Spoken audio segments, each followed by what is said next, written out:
Hello everyone, my name is Charles Willis Uhuru and welcome to today's episode on your health. And this is a channel where we discuss some of the things that you can do to improve on your health, your well-being, and to increase your lifespan while you are still on this world. And in today's episode, I'm going to talk about some of the biomarkers that you should consider to check on to determine on how your system is functioning. Biomarkers might sound like a complicated vocabulary, but it is simply just from the word bio that means life, markers of life. So biomarkers are just measurable indicators that can be to monitor your response to treatment and things like that. So there are some important basic biomarkers that you as a person will need to consider checking on regularly, maybe twice or once a year, just to confirm on how your system is or how generally your body is, because our bodies are made in such a way that some of these complications you might not detect them early enough if you don't check on the biomarkers, but if you wait until the symptoms appear, then it might be at a stage that it is now difficult to prevent it from progressing to a very complicated condition.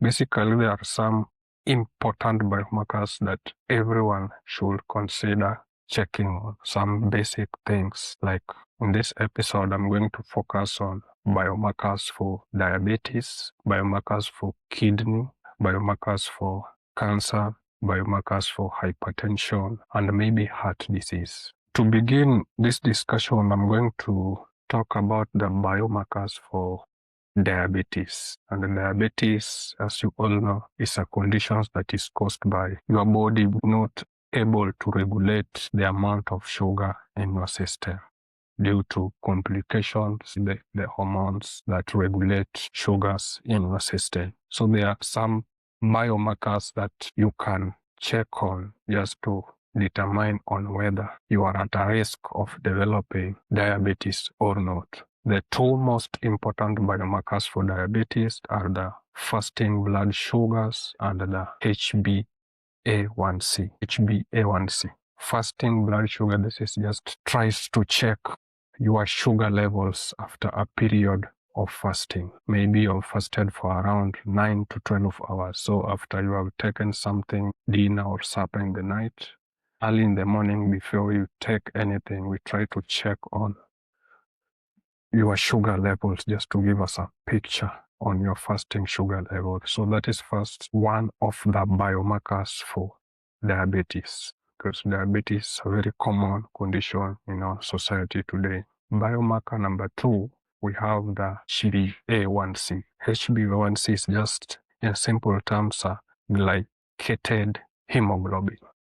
Hemoglobin is part of your red blood cells. So the hemoglobins that have glucose attached to them are what we refer to as glycated hemoglobin. So we try to check for your HbA1c levels. HbA1c levels will give us a picture of your average blood glucose, give us information on whether you are at a risk of developing diabetes or not. Diabetes is mostly caused by intake of too much sugars. There are so many types of food that introduces sugars into your system, just from the normal table sugar to different types of food that also has hidden glucose. And the most affected meals that introduces a lot of sugar in the system are the breakfast that we take.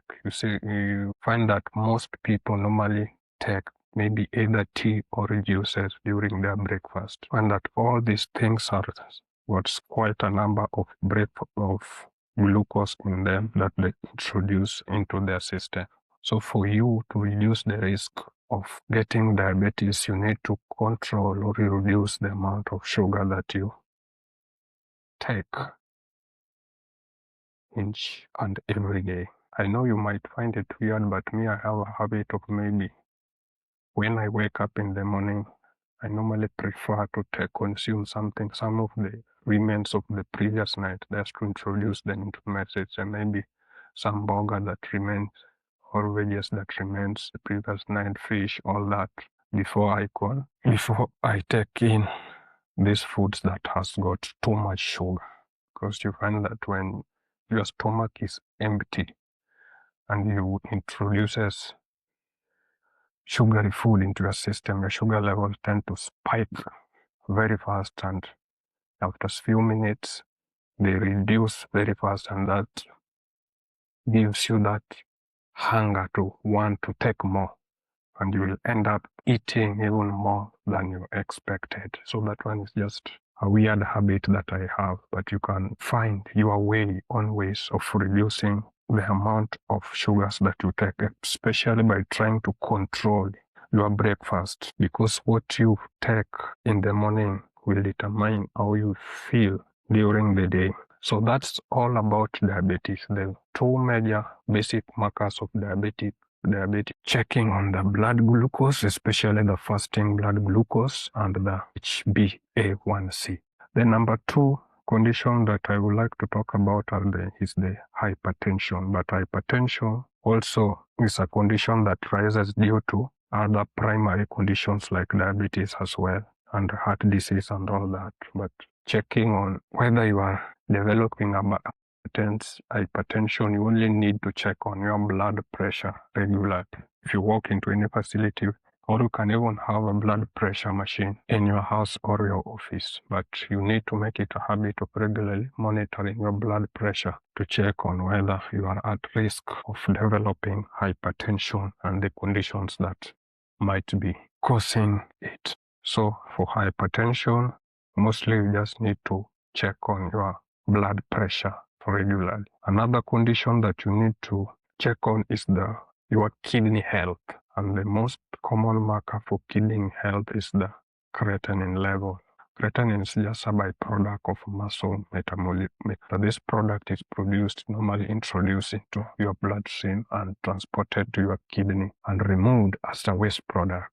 So when your creatinine levels are checked and we realize that the levels of creatinine is high, above the normal in your bloodstream, then that is a clear indicator that your kidneys are not functioning well, and something needs to be done to correct them. So when you regularly check on your creatinine levels, you just do a simple test called the kidney function test, or the UECs. You will be able to detect whether you are at risk of developing a kidney failure or a chronic kidney disease early enough, and prevent yourself from getting into end-stage kidney failure or kidney disease. You can also check for your blood urea nitrogen levels as also a biomarker for kidney function. Presence of proteins, too much proteins in your urine, can also act as a biomarker for your kidney health. Marker number 3 that I want to talk about are markers for heart disease. And for heart disease, some of very rare markers that are not regularly done unless the doctor prescribes them, mostly in our sector. But if you know them, you can consider checking on their heart disease, because there are so many people that we have lost due to heart failure and all that. So the most two common biomarkers for heart disease we have are the troponin levels, and we have the creatinine kinase levels damaged. Troponin normally enters your bloodstream. So when we check on their levels in your bloodstream and find that they are elevated, then you are at a risk of developing heart disease. And we also have things like creatinine kinase, especially the CKMB. Another important organ that you need to check for their biomarkers occasionally are the markers for your liver function. And for the liver function, we normally prefer you checking for the liver enzymes like the bilirubin levels, the AST and the ALT.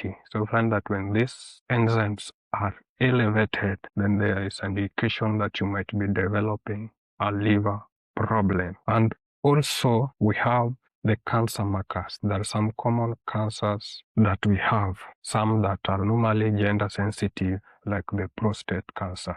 For men, especially that's adult men, it is important that you check for your prostate health regularly, especially those who are above 40 years or so. So the most common marker for your prostate health are the PSA levels. So it's important that you check for your PSA levels regularly so that you can detect whether you are at a risk of developing prostate cancer or other prostate problems early enough so that you don't get into other complications that you might not be helped as much. Lastly, we have another marker for your fat levels that is normally most of the time ignored, but it is very important. A huge body, or so you are too fat, something like that, weigh too much kilogram, you can check them. You can find somebody with a very thin body, but they are so obese inside. Their liver, their heart, their internal organs are so obese, and that one is the most dangerous one. There are markers that you have to check on. That's why checking on your lipid profile, doing a lipogram test, the levels of the bad and the good cholesterol in your system, the level of triglyceride in your system. The process of transporting blood to your vital organs of the body is going to be affected. And you are at risk of developing different conditions. So it is important that you also check on your gut, meaning the levels of fats in your system. Just go and ask for a lipid profile test to check on how the fat levels, especially in your internal organs, are. So you don't just concentrate on the outer organs doing the body fitness and all that, but you also check on the internal organs, common biomarkers that you need to check on regularly. I've talked about diabetes, where you check on HbA1c and fasting blood sugar. Talked about hypertension or regular monitoring of your blood pressure. Heart disease, check on your troponin levels and the CKMB. Kidney function, check on your creatinine levels. Blood urea nitrogen levels. Liver function, where you try and check on the liver enzyme. Check on the cancer markers, and mostly for men, you check on the prostate levels, though there are also so many markers for cancers like cancer antigen 125, CA19. We have carcinoembryonic antigen, liver markers for liver cancers, and all that. So essentially, you need to make it a habit of checking on these biomarkers whether you are sick or not, just to be sure that you are not at risk of developing these conditions. Thank you, and keep following.